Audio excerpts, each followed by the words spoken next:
Good morning, everybody. Welcome. My name is Robert Holzberg. I'm a partner here at the law firm of Pullman and Comley, and I'm delighted to welcome you here today. As I begin, let me please introduce to you the Most Reverend Bishop Frank Caggiano. He's the gentleman with the collar in case there's any question about his role. And I'd also like to introduce the wonderful team who worked by my side with me for this entire time. Adam Mosciolo, Trish LaBelle-Lassie, and Kristen Perkins. And hiding in the corner is Ann McCrory, who is the Chief Legal Officer for the diocese, and she's been my principal liaison for the past year. Let me just give you the order of events briefly. What I'd like to do is take you through my methodology, my key findings, and my recommendations, and then I'll yield the podium to Bishop Caggiano, and when he is done, we'll both be available for questions, both up here, and if you would like to have personal, individualized interviews, that can be arranged as well. And I should indicate that Sally LaRoche is our media representative from Pullman and Comley, and John Grasso and Brian, they're here, they're from the diocese, so if you have any questions, please contact them. In addition, I think you're aware that our report has been uploaded, and there are hard copies here. If you run out, please ask for additional ones. So let me begin at the top. We were retained exactly a year ago, not quite exactly a year ago, 364 days ago, on October 2nd, 2018. I told the bishop that this report would be in under a year, and I overpromised by one day. And his charge to us was clear and was precise and very specific. We were retained for the purpose of investigating and reporting to the diocese and to the community at large the incidents of clergy sexual abuse of minors from 1953 through the present. That's a 66-year span. And in addition, and perhaps more importantly, we were also directed to report on the response to that abuse by the institution itself and by the individual bishops. And we've prepared a very comprehensive, I believe, report. You'll have it available to you. What I propose to do is just highlight our top-line findings. As we began this process, we committed ourselves to three principal guidelines, or North Stars, if you will. And they're as follows: that in order to fulfill and respond accurately to the bishop's mandate, it's necessary that we document and report the profound injury that's been suffered by the various communities of the diocese. And first and foremost, of course, that includes the injury to the survivors.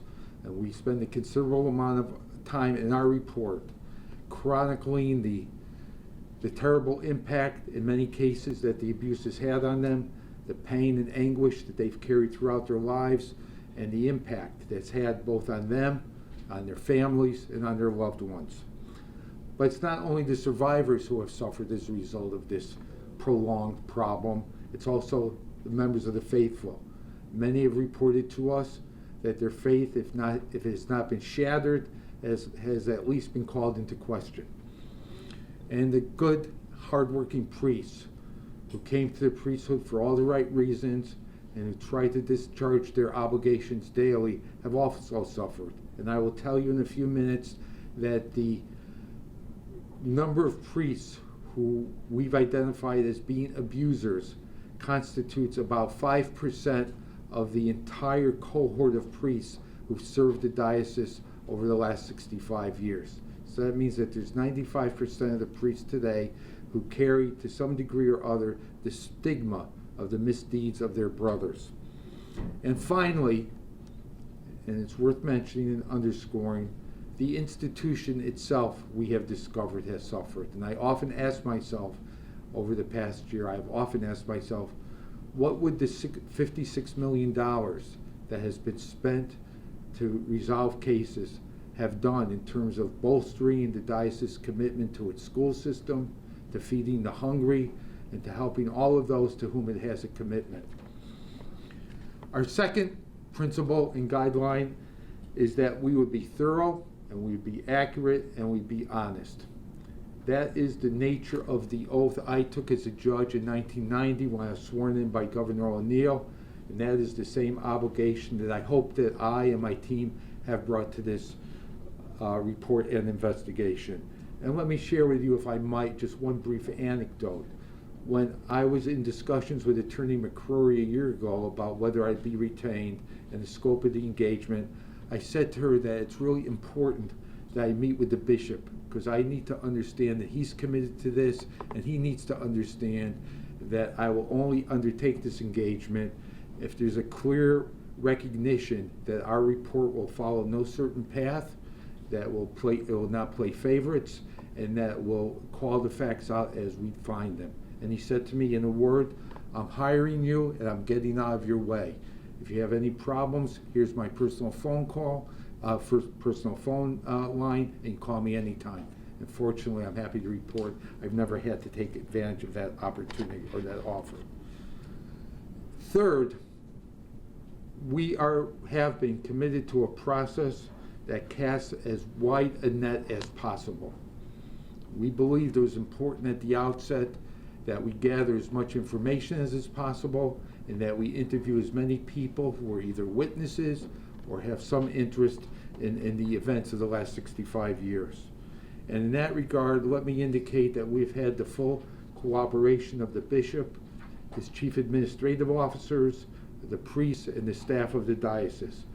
We believe, of course it can never be 100% certain, that we have had access, full and complete access, to every archive, to every room, to every filing cabinet, to every safe, to every office in the diocese.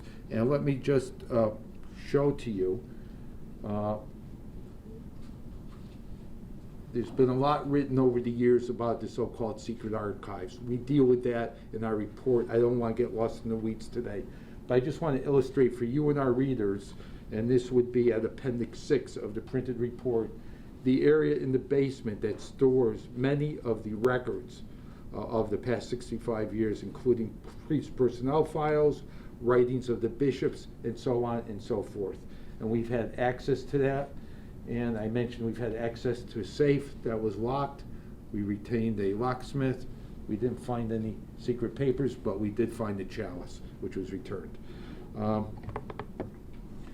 We have collected and analyzed over 250,000 paper and electronic records. Those have been digitized, and they will be provided to the diocese so that they can move forward with their program to update and modernize their digital system and their personnel record retention system. We have conducted over 50 interviews of survivors and representatives of survivor organizations. We have met with counsel for survivors. We have met with current and former counsel for the diocese. We have met with current and former bishops and their chief administrative officers. And we have retained and met with and analyzed our information with nationally recognized experts in the area of child abuse, mental health, diocesan administration, and archiving. And perhaps most importantly, I do want to highlight this. We deemed it critical at the beginning that we design and implement a robust outreach program. And we established an anonymous toll-free hotline that is still up and running, and the diocese will either take it over at the conclusion or they will retain their own independent hotline. We have advertised in the newspapers and in the digital media. There have been numerous postings on the diocesan website. There's been emails to all priests and outreach both, as I said before, to survivor groups and their representatives. Now let me take you through briefly the key findings of our report. I want to break it down into two parts. The first has to do with the initial charge to us to report out and describe the incidents of child sexual abuse by clergy from 1953 to the present. This section is largely statistical in nature. We note in our report that statistics, by their nature, are largely impersonal, but we must never forget, as we've tried not to forget, that behind every statistic there is a human being with a story to tell and an injury to share. And let me begin also with this basic observation, that every act of abuse over the past 65 years was and is a violation of Connecticut criminal law. Every act of abuse over the past 65 years violates the priest's vows and canonical obligations. And the failure to report this abuse, at least since 1971, which was endemic to the institution at least until the 1990s, also constitutes an independent violation of Connecticut law. Full stop. To a certain extent, that's all we need to know. That the priests who committed these ghastly acts engaged in criminal acts, they violated their vows and their canonical obligations, and the bishops who failed to report violated their obligations under the mandated reporting law. But we know more, so let me share that with you.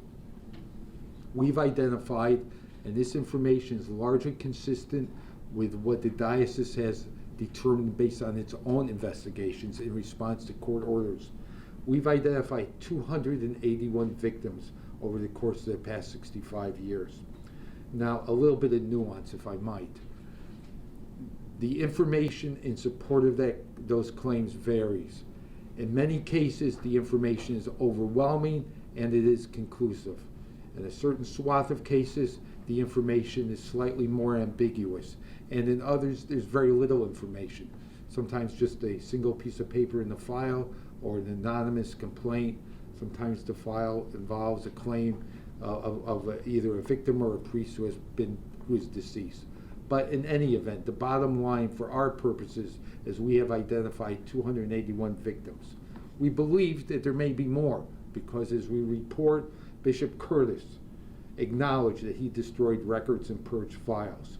So with that information, it's impossible, of course, for us to know each and every single last victim or priest. Let me take you through some of the statistics about the victims, which I hope will be of interest to you. The ages of the victims range from 5 to 18 years. And the gender is distributed as follows: 75% male, 16% female, and I should say the sex is distributed in that fashion. 9% of the sex is simply unknown, and that's chronicled in the PowerPoint slide that's in front of you, and that can be located at Appendix G of our report. And here's another presentation, again showing the distribution of sex by percentage. Now, of note is that the distribution of abuse across the decades, that is from 1953 to the present, is uneven. And I don't want to overwhelm you with statistics. All of this is covered, but let me just highlight this because I think it's important to note. We've identified 21 incidents of abuse during the administration of the first bishop, that's Bishop Sheehan, from 1953 to 61.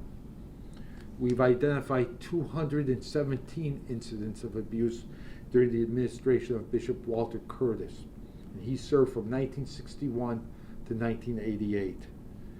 27 incidents of abuse during the administration of Bishop Edward Egan, who served from 88 to 2000. There were 2 reported incidents of abuse during Bishop, now Archbishop Lori's administration from 2001 to 2012, and no reported incidents during Bishop Caggiano's administration from 2013 to the present. And what we know in connection with the distribution of abuse is that oftentimes there's a significant delay in the reporting of the abuse. So, for example, it may be the case, this is an example, that a young person was abused in 1970, but may not come forward until 1990. And that is captured in slide E. And I don't know if you can see, but the peak of abuse occurred in 1970, roughly. 114 cases in that era, and you can see the reporting peaked in around 2005, 105 cases. And this is consistent with national research and national numbers. Nothing unusual about it, but it's important to keep in mind that one of the profound consequences of being abused is the inability, oftentimes, we hope it's changing, but the inability to come forward, to feel comfortable about reporting that. And one of the things that has been noted is that the Boston Globe 2002 article and the explosion of reportage about clerical abuse allowed many people to come forward and feel more comfortable, and we hope that pattern continues. Now, let me talk about the priests. I've given you some basic data points about the victims. Let me tell you that we've identified 75 priests who have abused or have been alleged to have abused minors during the course of the 65 years. And what is fascinating to me and intriguing is that 10 of the priests, 10 of the 71, are responsible for 61% of the abuse. Put in other terms, I indicated a second ago that we identified 281 victims. These 10 priests abused 172 of those 281 victims, or 61%. And this slide can be found at Appendix M. With respect to these 71 priests, they fall into some different buckets. I don't want to get lost in the weeds today, but I simply refer you to Part 6 of our report for a deeper analysis. So let me get now to the heart of our investigation, which has to do with the bishop's response and the administration response to this horrific story. We note in our report that if there were a subtitle to it, we would call it A Tale of Two Cities. Why? Because that title suggests what we have identified, namely, that during the administrations of Bishop Curtis and Egan, and to a lesser extent during the administration of Bishop Egan, that they suffered from significant handicaps involving, first of all, a failure of attitude, and secondly, an absence of compassion. And third, they labored under a sense of misplaced priorities. They viewed their obligation, they being Bishops Egan and Sheehan, not to protect the victims or the young people of the diocese principally, or the congregation, or even their fellow priests, but rather to protect the institution. And throughout their writings and correspondence, which we chronicle in detail in our report, there's repeated reference, particularly by Bishop Egan, to his perceived obligation to protect and preserve the assets of the diocese, number one, and to protect the diocese against what he described as scandalous news articles. And as a result of that attitude and those misplaced priorities, we conclude that there was a fundamental and deep-seated failure to implement and carry out policies that would protect the children of the diocese and to remove known or suspected abusers from service. Now, carrying forward with the theme of Tale of Two Cities, we have also reported that there has been a fundamental shift in approach by Bishops Lori and Caggiano. We have described them as having inaugurated a new approach in which their priorities are the protection of children, the removal promptly of abusive priests, extending compassion and a helping hand to survivors. And while there's more work to be done and we have a list of recommendations, we believe that their attitude and their approach stands in stark contrast to that of Bishops Egan and Curtis. Now let me quickly take you through, before I close, a laundry list of failures that we believe we've identified and documented with respect to the Egan and Curtis administrations. First, as I've referenced before, they failed to move decisively and promptly to remove known and suspected abusers from the priesthood. Why was that? Bishop Egan reportedly told us in his correspondence that he was afraid that if he assembled the documentation and send it off to the Vatican, the documentation that was necessary to remove priests from the clerical state, that documentation would somehow end up in the hands of counsel for the plaintiffs, and it would invite litigation against the diocese and expose the diocese to extensive settlement payments. Secondly, their administrations were characterized by a pattern of assigning and reassigning known and abusive priests, creating risks to others. And we identified these priests in part 7 of our report. Third, they repeatedly ignored warning signs and red flags, seemingly always crediting the denials of the priests over the statements of the victims. Fourth, there was a fundamental failure of transparency. Their decisions were oftentimes shrouded in euphemisms, if not outright lies. Repeatedly, we saw a reference to a priest being out for medical reasons, or a priest being on sabbatical. And in one case, of course, which has been well reported, the quote is, if anybody asks, he has hepatitis. Equally important, number 5, there was demonstrated consistently across their administrations a lack of compassion and support for the survivors, often bordering on hostility and derision. And we document this in our report, and we invite you to take a careful look at the very troubling and concerning quotes that we reference. Sixth, there was a misplaced reliance on psychiatric and mental health providers. That is a long story. I don't have enough time to go into it today. Again, I refer you to part 7 of our report. There was a failure from at least 1971, when priests became mandated reporters, to approximately 2000 to comply with that law. And in many instances, we determined and have determined that there was not even an appreciation of the existence of that law, let alone training. And finally, and perhaps equally troublesome, at least during the Bishop Egan administration, we have identified what I call a scorched earth litigation strategy. A strategy that ultimately re-victimized the victims, that needlessly prolonged the litigation, and undoubtedly, in my mind, as an experienced mediator and a trial judge for almost 23 years, escalated dramatically the cost of the settlements.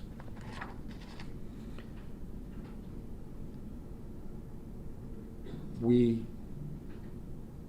have identified very significant and positive improvements that have been ushered in by Bishops Lori and Caggiano. These include a commitment, a renewed commitment to robust prevention and training, to quickly removing abusive priests, to strictly enforcing a zero tolerance policy, to extending and renewing efforts at compassion and outreach, to upgrading the Safe Environment Program, and to placing greater emphasis on transparency and accountability. And of course, as with any institution or any leaders of any institution, there's always work to be done. So in part 8 of our report, we have provided to the bishop and his administrators a series of recommendations, which include amongst the following. Sorry, I didn't quite catch that. Could you please repeat it? No. Does anybody have this on tape? It's my cell Oh, phone. that's yours, okay. Those recommendations, again, in part 8 of our report in detail, of course, involved a continued robust commitment to survivor outreach and healing.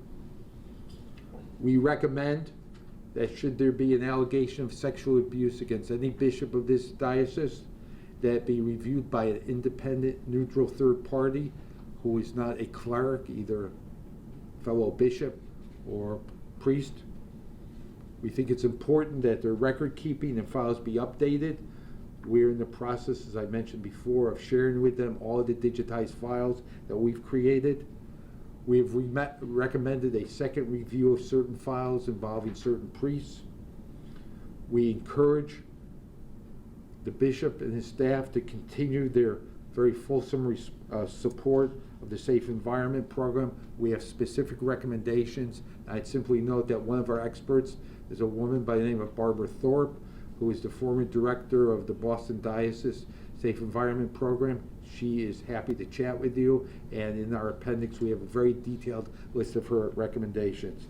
And of course, we encourage the diocese to continue to implement an anonymous third-party reporting system. So I thank you for your attention. I've gone on a little longer than I anticipated, but I want to yield the floor to Bishop Caggiano at this point.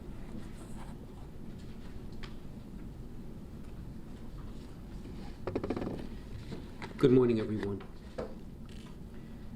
Allow me first to offer my sincere word of thanks for all of you for being here today, and a very heartfelt word of thanks to you, Judge, and to your team for all the work that you have done to assemble this report, and for the professionalism and hard work that you have shown, and all of you have shown throughout this year. I thank you for that. As the judge indicated, allow me also to summarize briefly why on October of last year I asked him to begin the process of creating what is now before you, this comprehensive independent report. I had in mind three basic objectives. First and foremost was to independently assure that the safety of our children and our young people was being sustained and maintained in complete compliance with the Dallas Charter, and reinforcing that our safe environments, which are there for our children entrusted to our care to be able to grow in wisdom and grace, were actually being maintained. As the report demonstrates very clearly, much good work has been done in that regard over the last 18 years. And we continue to maintain and will forever maintain a zero tolerance for any priest who is credibly accused of abuse of any form. It is the sacred duty of the Church to protect our young people, and we're committed to ensure that this grave crime and grave sin will never happen again in our midst. But the second objective was also to provide a very transparent account, as complete as possible, of the extent of clergy sexual abuse in our diocese from its inception in 1953. And finally, and equally importantly, is to give an independent accounting of how diocesan leadership in all of its different forms, how they reacted, whether appropriately or not, to this crime and this evil in our midst, and to indicate an honest assessment. My friends, when you have an opportunity to read this report, I believe, Judge and your team, you have very well achieved all three objectives. And in the series of recommendations that appear at the end of the report, I stand before you totally committed to enact those recommendations as quickly as is possible. Allow me, just as the shepherd of the diocese, to offer perhaps more personal remarks. It is undoubtedly true, my friends, that having lived through this very dark and sad hour, that the Church has been changed, perhaps for the rest of our lifetimes and beyond, because of the evil and crime of abuse of minors. It is a wound that I am very much aware will take a very long time to fully heal.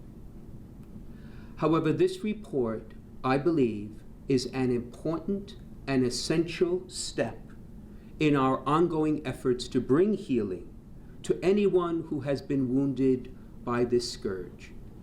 And they are many, as the judge indicated. First and foremost, as I stand before you on this very historic moment, my heart goes out to all those who are harmed and victimized, and who survive each day with some very deep scars that the abuse that they encountered has carved into their very lives. I am deeply sorry for that betrayal and for that great pain and suffering that each of you who have been abused, victimized, who are survivors, have endured.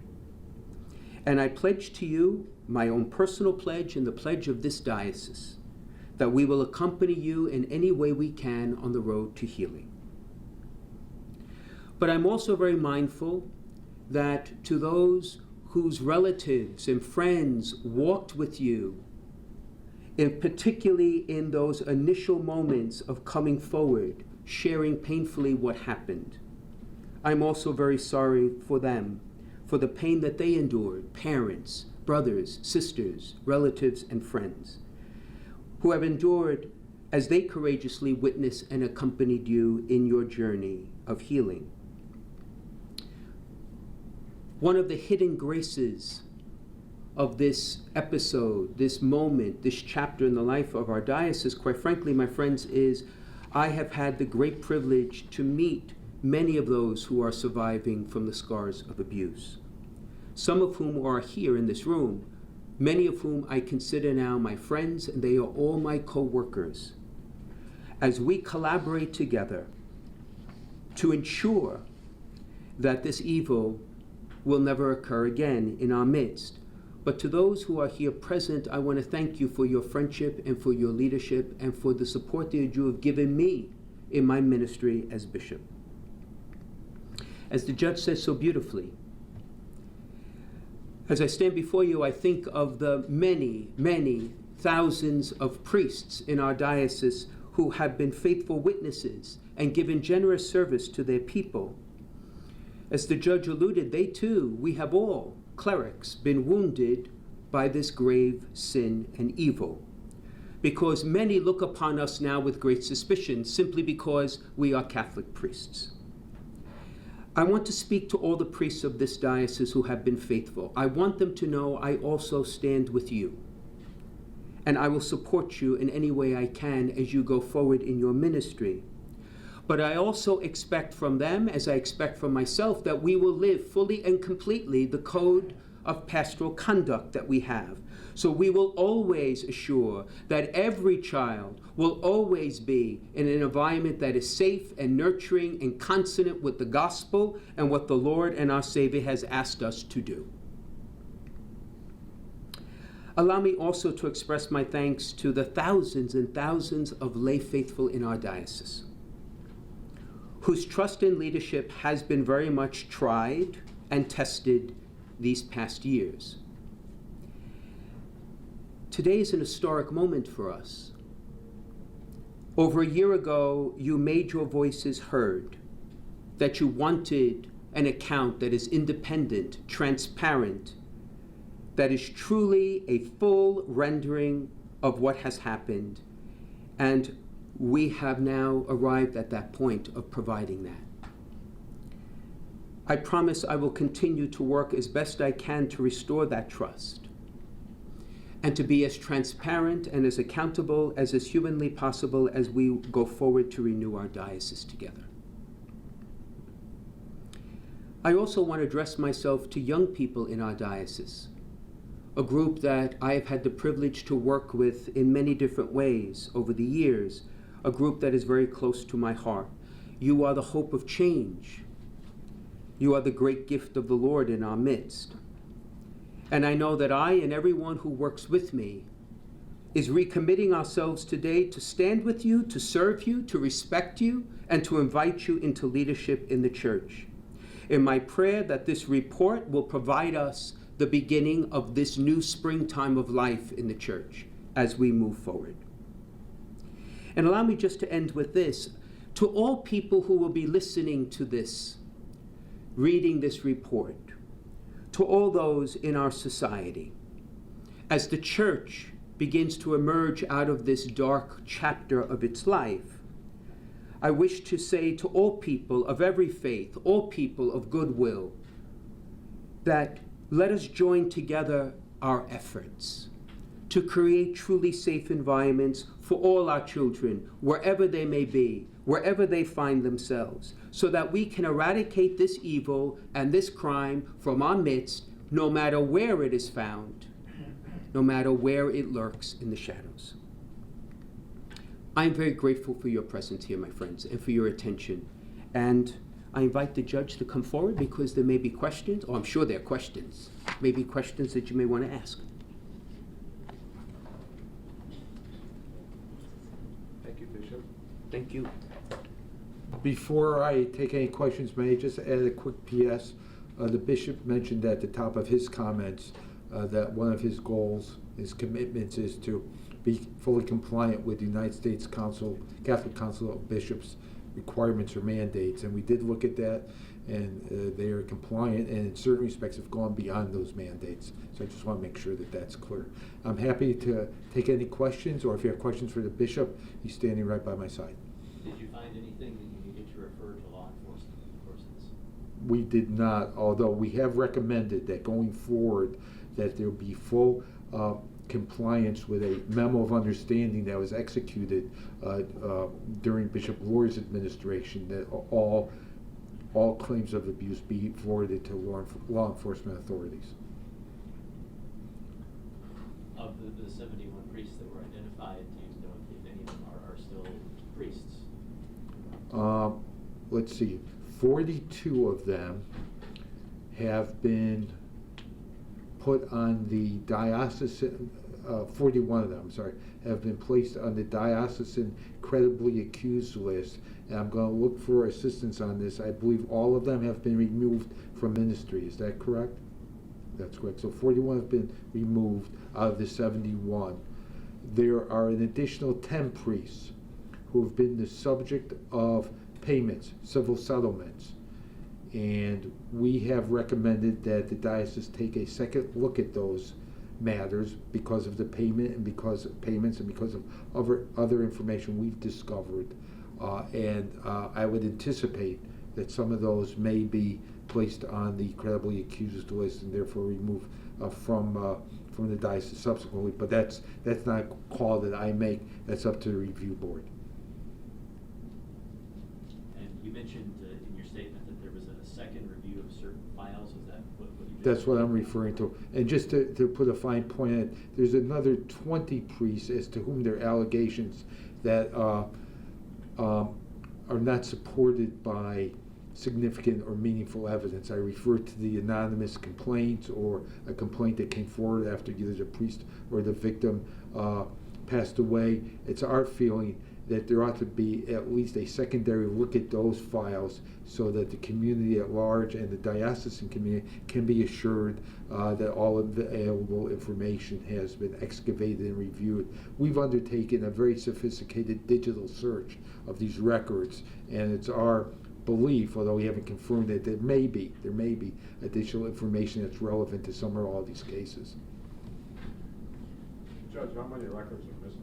You mentioned that there are records that were destroyed. Do you have any idea of how many years' worth of records were destroyed, or no sense of? I don't have a sense of the scope of it. Bishop Curtis, in his deposition in connection with litigation dating back to the 90s, acknowledged that he had, quote, purged certain files. There is no clarity as to how many files he may have taken documents out of. I will say that there are thousands and thousands of files and pieces of paper in the diocesan archives. So my sense is that this was a limited effort, if I can use that word, by Bishop Curtis. We have looked at or reviewed almost 1,500 personnel files, and it's not obvious to us that records have been destroyed or removed. But of course, we can never know because you can't prove a negative, of course. I wanted to ask the bishop, Yes, are please. there, and you just mentioned a couple numbers, but are there cases that are pending now or potential reports that are still being reviewed of priests that are still in the diocese? That just a couple of weeks ago you announced, the scenario is now obviously gone, but are there more that you're concerned about that are being reviewed right now that have been brought up by this? Or? Well, first,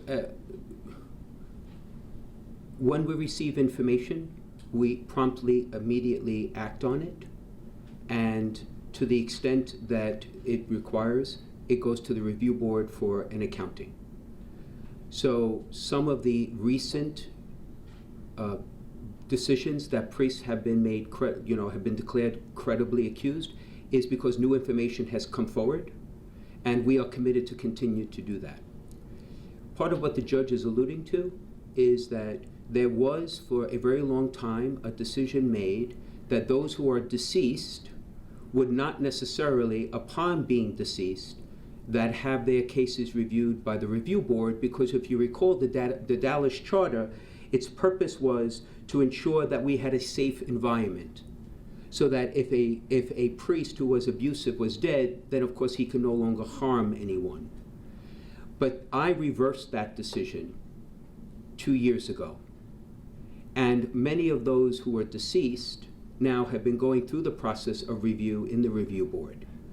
Most, if not almost all, have gone once. Some have gone even twice, but you can imagine, my friends, that when someone is dead and cannot speak for themselves or nor defend themselves, it becomes a much more deliberative, conscious, and therefore time-consuming process to ensure that if someone is declared to be credibly accused, that the review board has done its due diligence, and I have done my own as well, getting their recommendations. So everyone who has been credibly accused and alive is out of ministry, period. Among the dead, we are still working through that process. We are almost complete in that review. There may be a few more that have to be done, and those are those who are probably very long dead in the scope. Please. Another question, Please. This has been an ongoing thing for, I don't know, I've probably written stories going back to the 90s. Mhm. We still, occasionally, there's a lawsuit that comes up. Mhm. I'm sure there's been a few files since this started. What do you say to people that just don't believe that the church is ever going to fix this problem? My mother used to say, to break trust is easy. To rebuild it may take a lifetime. And I stand before you in all humility, recognizing the fact, and that is why I'm very grateful to the judge and his team, because this report is the bare, honest assessment, independently of the facts. There may be some who will dispute the report, and quite frankly, I'm not exactly sure how to respond to that. I'm not sure how even the judge would respond to that. But when you have a wound, you need to clean it out completely, or it really cannot heal. And I believe this is an historic moment when the wound has totally been cleaned right through. And there is a tremendous amount of detail in this report that you and everyone who would like to read it is welcome to do. In fact, I encourage you to do it.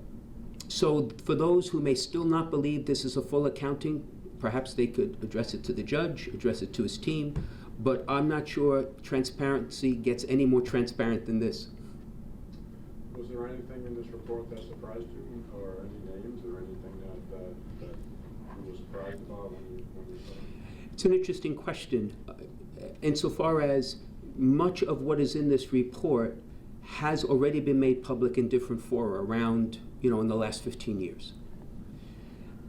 What is new is that it has been independently assessed and it has been compiled in a single narrative. So now there is a comprehensive accounting and description. So did anything in particular surprise me? No, but I stand before you quite sober, somber, and deeply sorrowful for at least the portion of the narrative that describes how this crisis was addressed in prior generations. May I quote someone? John Henry Newman, who will be canonized in a few weeks, the great Anglican convert, once said, "To live is to change, and to become perfect is to change often." I think part of what the judge is demonstrating in his narrative with his team is that the church has very much changed. We are not perfect. We have much more yet to do, as any institution needs to do. But my takeaway message to the people listening to you is that there is a new chapter already being written for 18 years. And I'm committed to keep doing that. And maybe and my hope is that will surprise many people. Judge? Are there any additional questions? Can you describe sort of where things stand with the 10 priests that, I guess, have been subject to those additional payments? What is kind of the process? Is there a process that you're going through right now? We have recommended as one of our proposals that the review board reconsider their cases. So when that will happen and how quickly that will happen is a matter that's in the hands of the diocese. And I don't know if anyone wants to. Yes, of course. May I just also add this? For those 10 priests, many of those settlements were part of global settlements that were made. And none of them, to this point, given the evidence we have, and having been reviewed by the review board at least once, are credibly accused of what was claimed. But nonetheless, settlements were made for the greater good of the individuals at large. And quite frankly, there could have been also a strategic decision that to have not settled would have then just prolonged the process to the detriment of everyone, including the people who are coming forward. The judge is recommending that we look at those again, and we will dutifully do that. Thank you. Did I introduce my teammates before at the beginning? Yes. I did. Okay. I don't want to get taken out of here in shackles. Okay. Yes. And just at the beginning, how many victims did you Yes. and your team actually interview? Do you know? There's a listing in, what's the appendix? Do you know of the Appendix A has the list of all the persons we've interviewed. I would say probably, I don't have the precise number, somewhere in the vicinity of 10 or 12. We did, as I said, undertake a robust outreach program. We would have liked and hoped that more people would have spoken to us, but that, of course, is a personal decision, deeply personal, that we respect. And do you feel that there are probably a lot of victims who are still even now afraid to come forward, or just have never been able to process it to the point where they would participate in something like this or come forward?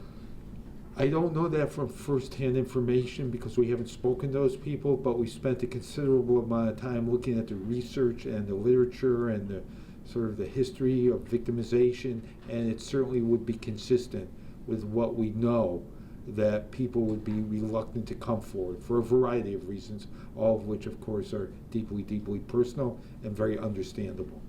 May I just Yes, of course. And if I may just interject another point, part of my reasoning for reversing the longstanding policy that the dead not come to the review board if an accusation is made once they are dead is precisely in support of potential victims. So that if there are those in the larger community who were victimized or hurt, that making that public in such a way is to empower them to come forward. And on the memorandum of understanding, the state's attorney, I believe, did mention kind of was there something that the diocese should be doing there that it isn't, or some changes that it needs to make in that? Well, the diocese has under current mandated reporting laws, the diocese has the option of reporting any known or suspected abuse either to the Department of Children and Families, which is the designated agency that receives these reports, or to the local law enforcement authorities. We are recommending that they refer these cases to both entities.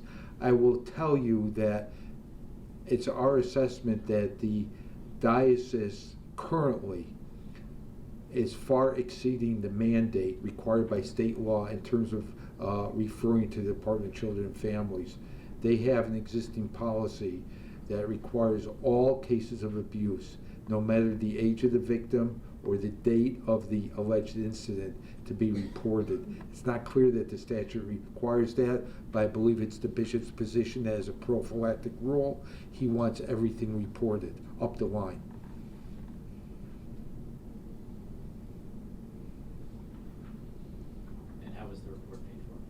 Pardon Pardon me? How was the report paid for? The diocese pays our bills. I don't know if you want to speak to that. Well, the full accounting of it, we're still working through. But you may know last year we issued a financial accountability report. And every year I had promised we would update that report. So before the end of the year, we will update it. And all of the comprehensive costs of what this has will be in that report. So it'll be in the next, probably in the next couple of months, you'll have a full accounting. Yes, sir. Question? Follow-up? Do you have a total dollar figure for total cost of the report? So our bills, some of our bills are still outstanding. As I mentioned to you before, we've hired outside vendors. Those bills are still outstanding. So when they come in, we'll transmit them to the diocese, and they will then report out the bottom line.